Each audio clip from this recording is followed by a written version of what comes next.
Hi everyone, good morning. তোমরা সবাই কেমন আছো?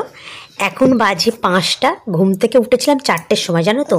উঠে দেখি না বাইরে অন্ধকার, তাই ফির শুয়ে পড়েছিলাম। আর এখন দেখো মাম্মাম আর অরিন্দম ঘুমাচ্ছে, আর আমি উঠে গেছি, কেননা রান্না টান্না সব করতে হবে। আর আজকে হলো 16 তারিখ, রবিবার। কিন্তু ভিডিওটি আমি অনেক লেট করে পোস্ট করছি, কেননা একদম টাইম পাইনি। রবিবার হচ্ছে আমার, আজকে হলো আমার পোলিও। তো রান্না টান্না কমপ্লিট করে তারপরে আমার পোলিও করতে যেতে হবে, এবং 9টার সময় আজকে যেতে হবে।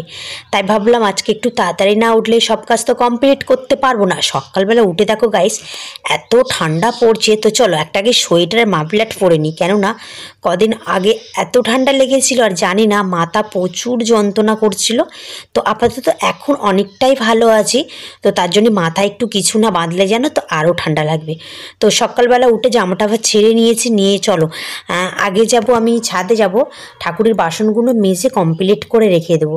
কেননা আজকে আমার একটু তাড়াতাড়ি বার হতে হবে, যেহেতু স্বাস্থ্য ভবন থেকে আজকে ভিজিট করতে আসতে পারে। আর আজকে হলো আমার জীবনের প্রথম, মানে এই কাজে যুক্ত হয়ে প্রথম আমি পোলিও খাওয়াবো। তো ট্রেনিং আমাদের হয়ে গেছে, দেখিয়ে দিয়েছিল কিভাবে খাওয়াতে না খাওয়াতে। তো মানে নতুন একটা আনন্দ, বিশ্বাস করে যে প্রথম বাচ্চাদের খাওয়াবো, কেমন লাগে না লাগে সেটাই। চারিদিকে পুরো কুয়াশা আর কুয়াশা, দেখাই যাচ্ছে না। আরও আমি তো ঘুমে থেকে তো উঠেছিলাম 4টের সময়। উঠে মানে বাইরে উঠে দেখি দরজাটা খুলে দেখি না চারিদিকে একদম অন্ধকার। আবার আমি শুয়ে পড়েছি, শুয়ে পড়ে 5টার দিকে উঠেছি। আর এই যে সকালবেলা না, এখন তো আর আগের মতো ছাদে ওঠা হয় না। আগে যেমন রেগুলার ছাদে না উঠলে আমার মন ভালো লাগতো না, আমার 3বার ছাদে উঠতেই হবে, কিন্তু এখন তো আমি সময় পাই না। তো দেখো চারিদিকে কুয়াশা আর কুয়াশা। আর ফের ঠান্ডাটা দেখো আবার ঘুরে এসছে। এই ঠান্ডাটা ঘুরে আসাই তো খুব খারাপ একটা সমস্যা, কেননা প্রত্যেকবারই বাচ্চা সর্দি কাশি, আমার নিজের মেয়েরও এত ঠান্ডা লেগে গেছে। মানে কীভাবে এত সাবধানে রাখার পরেও কীভাবে যে ঠান্ডাটা লেগে গেছে বুঝতেই পারছি না। এখনও কাজের কাকিমা আসেনি, কাজের কাকিমা কখন আসবে জানি না। তো কাজের কাকিমার ভরসায় থাকলেও হবে না, আমার বাসন টাসনগুলো মেজে নিতে হবে, কেননা আজকে হলো রবিবার আর আজকে আমার পোলিও আছে। আজ আমার পুরো পাক্কা 8:30টায় বার হতে হবে। তো ওকে এসছি বাসন টাসনগুলো মাজবো। আর এত ঠান্ডা লেগে গেছে আমার, কীভাবে লাগছে আমি তো বুঝতেই পারছি না। আর কদিন আগে তোমাদেরকে বলছি মাথা এত যন্ত্রণা করছে, এত যন্ত্রণা করছে, তার জন্য এটা আমি বেঁধেছি, কেননা ঠান্ডাটা আবার ঘুরে এসেছে। চলো বাসনগুলো আমি মেজে নিই। আর চারিদিকে দেখো কিচ্ছু দেখাই যায় না। ঠাকুরের বাটা গ্লাসগুলো মানে রেগুলার কিন্তু আমি তেঁতুল দিয়েই মাজি।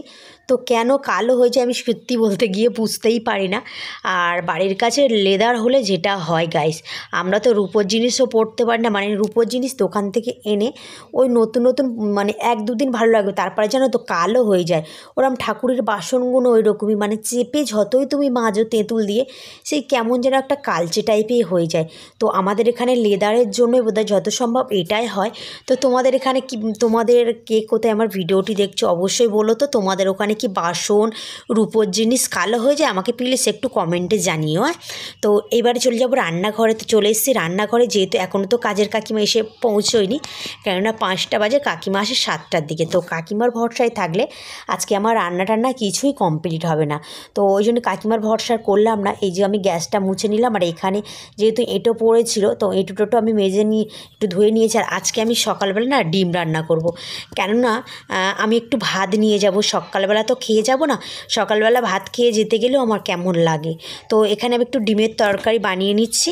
আর কে কে খাবে আমি তো জানি না, যেহেতু মা কোনো উঠেনি, ঘুমাচ্ছে। তো আমি একটু বেশি করে ডিম রান্না করছি, যার যার ভালো লাগবে শেষে খাবে, নাহলে সন্ধ্যাবেলায় খেয়ে নেব। তো ভাতটা এখনও খাইনি, রেডি হয়ে নিয়েছি। আমি রেডি হয়ে লাস্টে ভাতটা খেয়ে বার হয়ে যাব। আর কি বলো তো গাইস, ভাত খেয়ে গেলে না, তো আমি তো ভেবেছিলাম ভাত খেয়ে যাব না। তো অরিন্দ বলছে না, 1 মুঠো ভাত খেয়ে যাও 2 গাল মতো, আর অল্প মতো নিয়েই যাবে। তো আমি তাই ভাবি। আর এইটা হলো খাতা, মানে আমি কটা বাচ্চাকে মানে পোলিও খাওয়াবো, তো তার লিস্ট এই খাতাতে আছে। যেহেতু তোমাদের আগেই বলেছি স্বাস্থ্য ভবন থেকে ভিজিট করতে আসতে পারে, তো ওখান থেকে দেখবি যে তুমি কটা বাচ্চাকে পোলিও খাইয়েছো। যেহেতু আমি নতুন, কিছু জানিও না, তো আগে পুরাতন দিদিদের কাছ থেকে সব কিছু দেখে নিয়েছি, কিভাবে লিখতে হয়, কিভাবে কি করতে হয় সব কিছু। তবু কি জানো তো, ভয় ভয় মতো একটু লাগে, যেহেতু প্রথম তো গাইস একটু ভয় ভয় তো থেকেই যায়। তো মানে ভীষণ টেনশানের মধ্যে আছি। আর জানো তো কোনো কাজ করতে গেলে আগে আমার টেনশান হয়। তো চলো আগে ভাত টাত খেয়ে নিয়ে বার হয়ে যায়। তো আজকে তোমাদের সাথে সব কিছু আমি শেয়ার করব। তো পোলিও খাওয়ানোর সময় একটু ভিডিও করতে পারিনি, একটু মানে ছবিটাই তুলে নিলাম। আর ওই যে দিদিটা আমাকে শিখিয়ে দিচ্ছে কিভাবে খাওয়াতে হয় না হয়, তো ভিডিও করতে পারিনি। কেমন লাগলো অবশ্যই তোমাদের বলো। তোমরা 0 থেকে 5 বছরের বাচ্চারা